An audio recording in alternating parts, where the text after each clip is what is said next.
I'm 74 years old, and I need to tell you something that might save your life. Not literally. I'm not going to teach you CPR or tell you to wear a seatbelt. I'm talking about your real life, the one you're living inside your head right now, the one where you're still holding on to something that already died.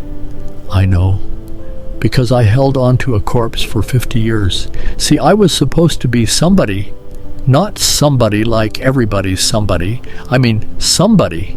My name was going to be on the back of a jersey in a stadium full of 60,000 people screaming it. Ray Kowalski, number 34, starting pitcher, Major League Baseball. And I was this close. One game, one start. That's all that stood between me and everything I'd worked for since I was 8 years old, throwing tennis balls at a tire swing in my backyard in Youngstown, Ohio. Spring of 1978, I was 26, playing Triple-A ball in Columbus, the Clippers. I'd been grinding through the minors for 6 years at that point. 6 years of bus rides that lasted 12 hours. 6 years of per diem meals that were a hot dog and a prayer. 6 years of calling my mom from payphones to tell her soon, Ma, soon. And finally, soon was now. The Indians' number 2 starter went down with elbow trouble. They needed an arm. They called up me, April 14th. That was going to be my date. Opening week of the season. Home game against the Brewers. I remember standing in my apartment, this cramped little place that smelled like mildew, holding the phone, and I couldn't breathe, couldn't speak. The pitching coach had to ask if I was still there. I was there. I was more there than I'd ever been in my life. You gotta understand what baseball meant to me. It wasn't a sport. It wasn't a career. It was my identity. From the time I could walk, I was the kid who could throw. That's who I was. At family reunions, at school, in my own mirror. Ray Kowalski, the kid with the golden arm. Everything I did fed that identity. Every sacrifice my parents made. My dad working double shifts at the steel mill. My mom taking in alterations until her fingers bled. It was all for this, for me, for the dream we all shared. So you can imagine what it felt like to finally have the call-up in my hand. I had 5 days before I had to report. 5 days. On day 3, we had a home game, nothing special, just another Triple-A game against Toledo. I wasn't even supposed to pitch. But our closer came down with something, and coach asked if I could give him 2 innings of relief, just 2. Keep my arm loose before the big show. Sure, I said, no problem. Bottom of the 7th, runner on second. 2 outs, I'm cruising, feeling good. The fastball's popping. I'm thinking about Cleveland, about that stadium, about my mom and dad sitting behind at home plate where I'd already bought them tickets. Then I threw the pitch. It wasn't a bad pitch. Wasn't even my hardest. Just a regular fastball, maybe 88, 90 miles an hour, but something inside my shoulder, something that had been waiting, I guess, hiding, biding its time, decided that was the moment to let go. I heard it before I felt it. This wet, tearing sound, like ripping a phone book in half. And then came the pain. I don't have words for that pain. I've lived 74 years, and I still don't have words. It was like someone reached inside my arm and set fire to every nerve ending. I dropped to my knees right there on the mound. Couldn't even scream. Just knelt there in the dirt, holding my arm, watching my entire life drain out onto the infield grass. Torn rotator cuff, complete tear. They told me later I'd probably been pitching on a partial tear for years without knowing it. The arm was done. Surgery might give me some function back, but the velocity, the control, gone. Just like that. I never threw another competitive pitch. Never set foot on that Cleveland mound. Never heard 60,000 people scream my name. I was 26 years old, and the only thing I'd ever been, the only thing I knew how to be, was dead. Now here's where most people expect the inspirational turn. But Ray, you found something else.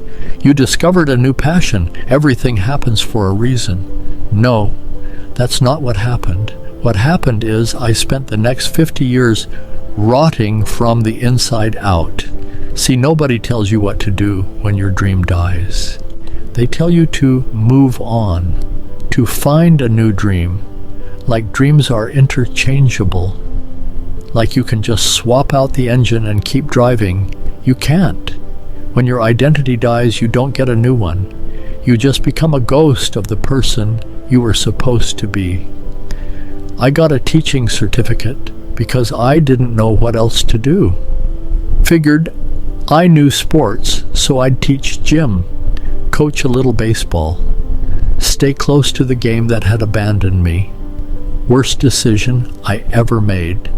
Because for 50 years, I stood on the sidelines and watched other people live the life I was supposed to have. Taught at Lincoln High School in suburban Cleveland. You know how many kids came through my gym classes over 5 decades? Thousands. Thousands of kids with their whole lives ahead of them. Their whole futures unwritten. And you know what I felt every single time one of them showed real talent? Hatred. I'm not proud of it.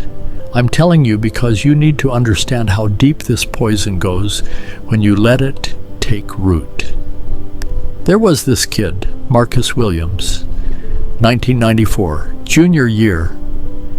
Best natural athlete I ever saw in 44 years of teaching.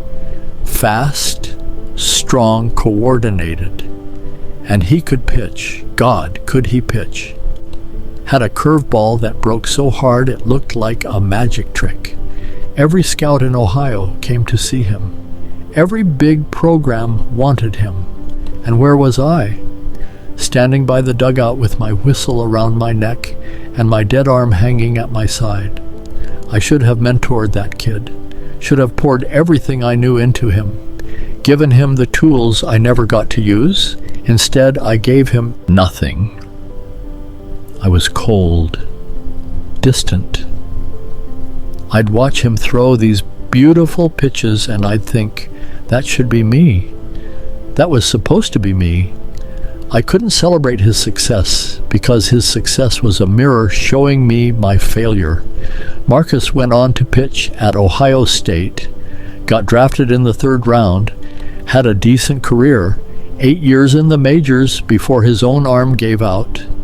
He came back to visit once, found me in my office, that same cramped little room I'd sat in for decades, wanted to thank me for being tough on him, said it made him stronger.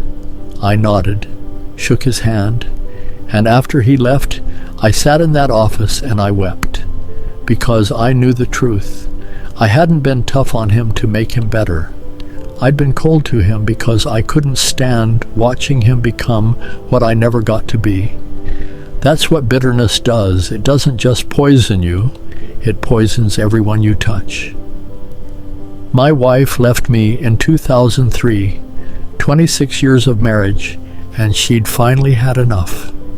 Linda, good woman, patient woman, loved me when I was a prospect with nothing but a dream and a fastball. Stuck with me through the injury, the surgeries, the depression, raised our two kids mostly by herself while I was off coaching summer leagues and replaying that one pitch in my head for the 10,000th time. She said something when she left that I'll never forget. We were standing in our kitchen, the same kitchen we'd eaten breakfast in for 2 decades, and she had her suitcase by the door. And she looked at me with these tired eyes and she said, "Ray, I've been waiting 25 years for you to come back, but you never did. You're still on that mound in Columbus. You're still 26, and I can't keep living with a ghost." She was right. I was a ghost. I'd been haunting my own life since 1978. My kids, Danny and Rachel, they'd grown up with that ghost. They'd learned to work around me, talk around me, exist around me. Danny told me once, when he was drunk at Thanksgiving, that he spent his whole childhood feeling like he wasn't enough. Like no matter what he achieved, I was always looking past him at something he couldn't see. He was right too. I was looking at the person I was supposed to be, and everyone around me, my wife, my kids, my students, they were just obstacles in my line of sight. Reminders that I was stuck here in this life instead of the one I'd been promised. I retired in 2020, 66 years old, 44 years in that building. They threw me a little party in the gym, cake, a plaque. Some of my former students came back to say nice things. I smiled, shook hands, said all the right words, and then I went home to an empty house and I sat in my recliner and I thought, now what? See, I'd been so busy being bitter that I'd never bothered to figure out who I was besides the guy who almost made it. Teaching was just something I did while I waited. Waited for what? I don't know. A time machine? A second chance? An apology from God? I spent the next 4 years just existing, watching baseball on TV and feeling the familiar ache every time a pitcher wound up on the mound, driving past Lincoln High and feeling a complicated mix of nostalgia and relief. Sitting in my empty house, surrounded by boxes of old trophies and newspaper clippings from my minor league days that I couldn't bring myself to throw away. Then, in March of 2024, I had a heart attack. Mild one. Not the kind that kills you, just the kind that makes you think. I was in the hospital for 3 days. Plenty of time to stare at the ceiling and take inventory of 72 years. And you know what I realized? I'd been so obsessed with the life I didn't get to live that I never once grieved for it. I'd skipped straight from loss to bitterness without ever stopping to mourn. That dream, being a major league pitcher, it was real, it was beautiful, and it died. It died on a Tuesday night in Columbus, Ohio, in front of maybe 2,000 people who forgot about it by the next morning. But I never buried it. I just carried the corpse around for 50 years, wondering why everything smelled like death. In that hospital bed, I finally let myself feel it, really feel it. The loss, the grief, the unfairness. I cried for 3 hours, sobbed like I hadn't sobbed since I was a boy, mourned the 26-year-old kid who had his whole future ripped away, mourned the career I never had, the records I never set, the moments I never got to experience. And when I was done, when there was nothing left, something shifted. I realized that kid on the mound, the one whose shoulder gave out, he deserved compassion. He deserved kindness. He'd done everything right, worked hard, sacrificed, earned his shot. And then life happened, not because he failed, not because he wasn't good enough, just because sometimes life is brutal and random and unfair. For 50 years, I'd been punishing him for something that wasn't his fault, punishing myself, punishing everyone around me. And for what? It didn't bring the dream back, didn't fix the shoulder, didn't undo a single thing. All it did was waste another 50 years. Here's what I need you to understand. Everyone's got their version of that torn shoulder. That one moment when the life you expected, the life you were promised, gets ripped away. Maybe it's a diagnosis, a layoff, a betrayal, a rejection letter, a phone call in the middle of the night. Maybe it's quieter than that. Maybe it's just the slow realization that the life you're living isn't the one you planned. Doesn't matter what it is, what matters is what you do with it. You've got two choices. You can do what I did. Carry that dead dream around like a rotting anchor. Let it poison every relationship, every opportunity, every moment of joy. Spend your whole life looking backward, comparing everything to what should have been, and finding it all lacking. Or you can bury it. Bury it with the respect it deserves, grieve it, honor it, and then let it go. Because here's the thing nobody told me, the thing I wish someone had said to that 26-year-old kid crying in a hospital bed. You are not your dream. You are not the thing you almost became. You are not defined by the life that didn't happen. You are whoever you decide to be right now, today, in this moment. And that person can still matter, can still make a difference, can still find meaning and purpose and even joy, but not if you're dragging a corpse. I'm 74 now. I've got maybe 10, 15 years left if I'm lucky. Probably less, given my heart.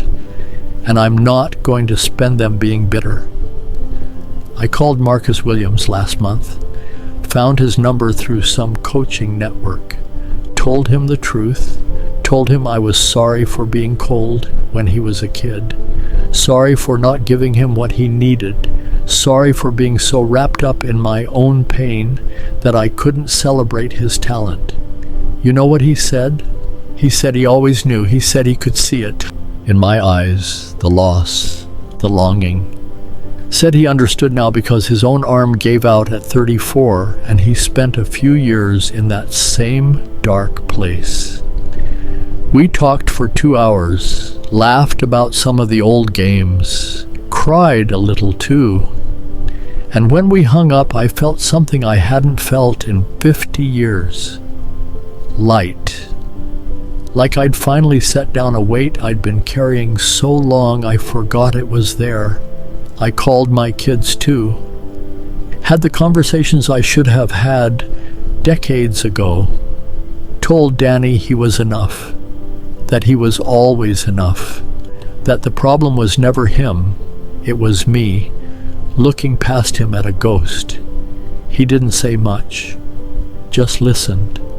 But at the end he said, "Thanks, Dad.